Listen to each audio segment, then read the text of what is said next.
Počuli ste už o tom, že chemická látka, ktorá sa používa na dezinfekciu vody, by vraj dokázala liečiť chrípku, rakovinu, cukrovku, zápal pečene či znižovať tvorbu krčových žíl?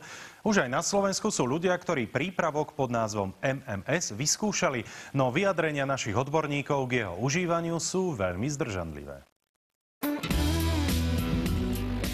Zázračný minerálny doplnok, ktorý sa na internete predáva pod názvom MMS, v podstate nie je liek.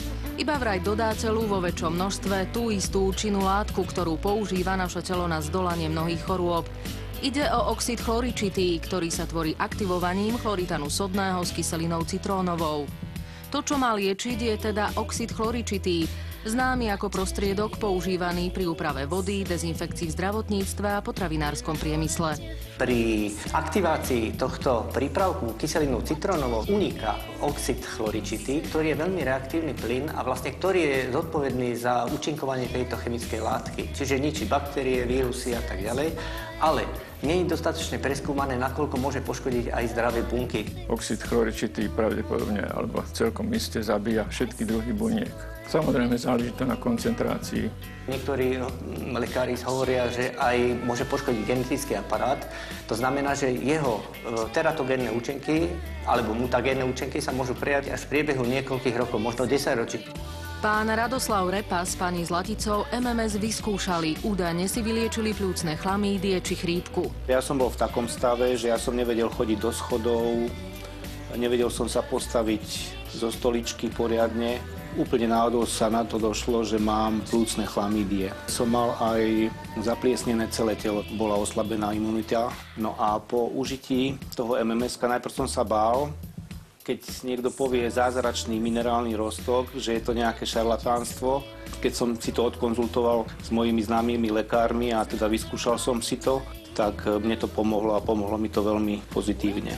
Teraz je už tomu vyše rok, čo som to bral prvý raz, som tu, chodím, behám, nie je mi nič a preventívne zhruba raz za mesiac, za dva si tých pár kvapiek dám. Ja som pred 2 rokmi dostala veľké problémy kĺbov. Proste ráno som sa zobudila a kým som sa rozhýbala, tak proste jednoducho to nešlo. Začala som s veľkými dávkami. Bolo mi trošku špatne od žalúdka, ale proste na tretí deň som dostala veľkú hnačku, ale potom mi ostalo veľmi dobre. Preparát MMS vyvinul Jim Humble. Údajne pomáha pri liečení mnohých chorôb, od AIDS cez rakovinu, hepatitídu, vtáčiu chrípku až po krčové žily. Po svete ho vyskúšalo už 5 miliónov ľudí a ich počet stále rastie. Vyjadrenia našich odborníkov sú ale zdržanlivé. Jedno je isté, nie je povolený ani v Amerike, ani na Slovensku, ani v iných krajinách Európy. Chýba mi nejaká väčšia za vedeckých podmienok robená štúdia, ktorá vyhodnotí nielen kladné, ale aj záporné účinky tejto liečby. Je to jed, v podstate je to prudkojedovatá reaktívna látka a v malých množstvách môže byť liekom, vo väčších množstvách môže byť toxická. Úrad verejného zdravotníctva túto látku zakázal.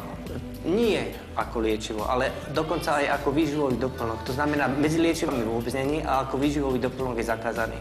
Takže musím vychádzať z toho, že skutočne nie je dosť poznatkov o tom, či nemá aj nežiaduce účinky. Na dnes je to všetko. Teším sa na vás aj zajtra. Dovidenia.